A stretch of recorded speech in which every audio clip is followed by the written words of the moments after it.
So I get on a plane and I fly to Edmonton, and my brother Ryan is going to meet me at the airport because Mom is now at the hospital with Dad, and Ryan came from Hinton, which is 3 hours away, and Adam, who lives on Vancouver Island, is also getting on an airplane, and he's going to land in Edmonton about an hour after I do. So we, and I've just had heart surgery nine days before.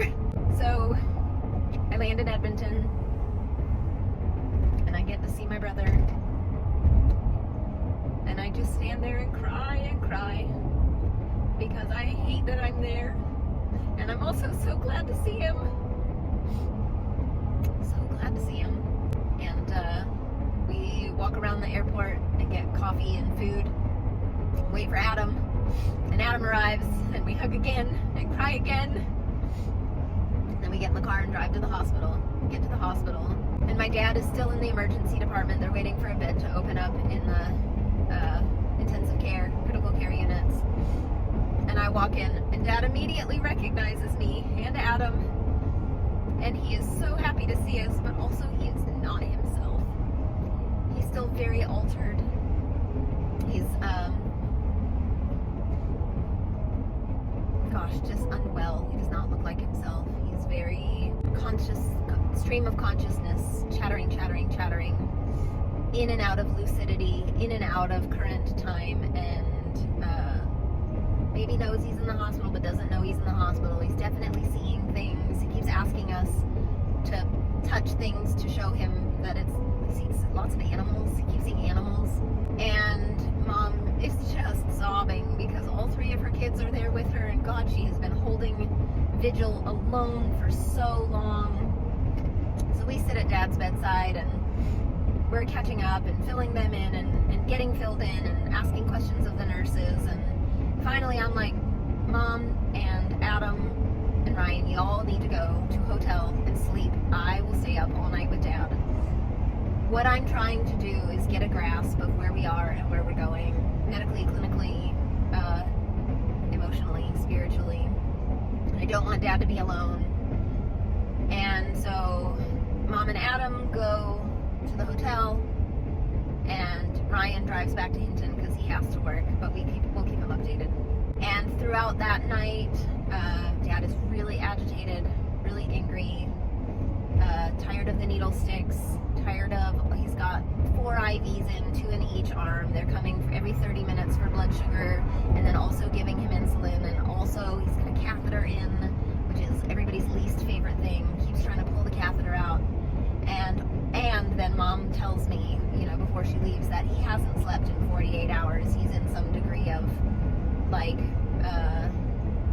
maybe like hepatic encephalopathy, where his brain is struggling and swelling and has some degree of psychosis because of toxins in his blood, but also just this lack of sleep.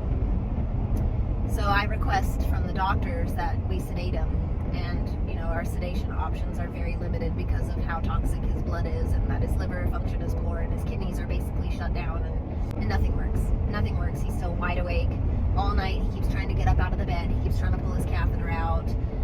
We end up having to wrap his IVs in gauze because he keeps trying to pull his IVs. He's just so agitated. And he makes it through the night with gentle improvements. Mom and Adam come back the next morning with coffee and breakfast, and Dad gets a room.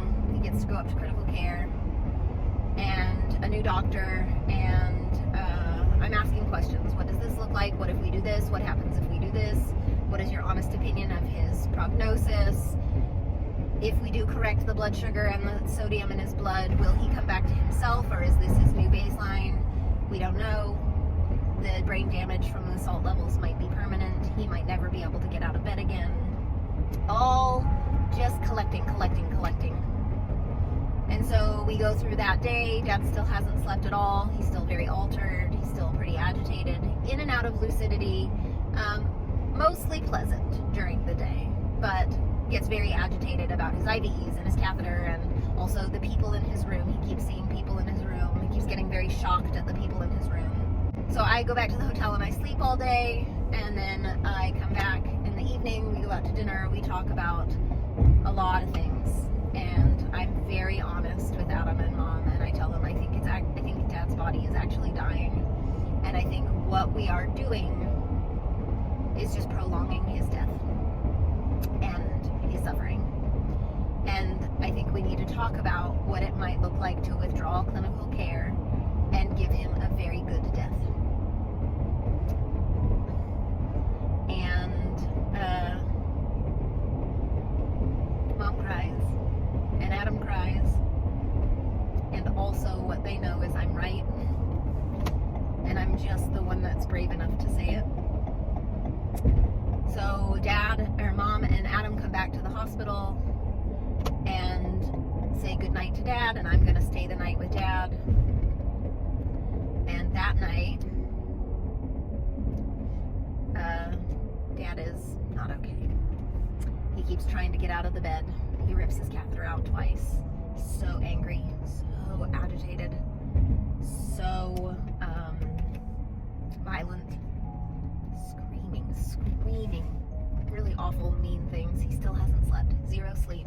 I'm talking to the nurses about sedation. I'm talking to the nurses about higher level sedation that may possibly damage him more, but at this point, the being awake and the hurting himself feels more damaging than the sedation might be. And eventually, we have to restrain him. Because I'm not strong enough to stop him from getting out of the bed or ripping out any of his lines. And I'm still with him, and I'm sitting next to him and holding his hand, and he is just screaming at me to untie him. And I'm begging him to please just sleep. And that if he could get some sleep, he might get better. But I don't know that that's true.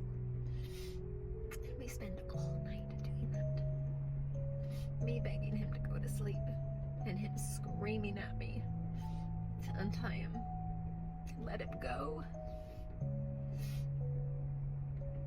We make it through the night, and somehow with the sunrise, things don't seem as bad. But Adam and Mom come to the hospital, and we get Ryan on the phone, and I tell them that I do not think it is fair to keep doing this to Dad. He's miserable, he's angry, he's rageful, he's in so much pain. And we don't even know if he's going to make it. So I told them that it was my recommendation that we talk to Dad about withdrawing care and just stopping and letting his body die. And of course everybody cried, and they agreed that if that was what Dad wanted, that's what we would do. So I went in and I apologized to Dad for tying him up. And of course, he's lucid now. He forgives me. He understands. And then I said, Dad, I think your body's trying to die.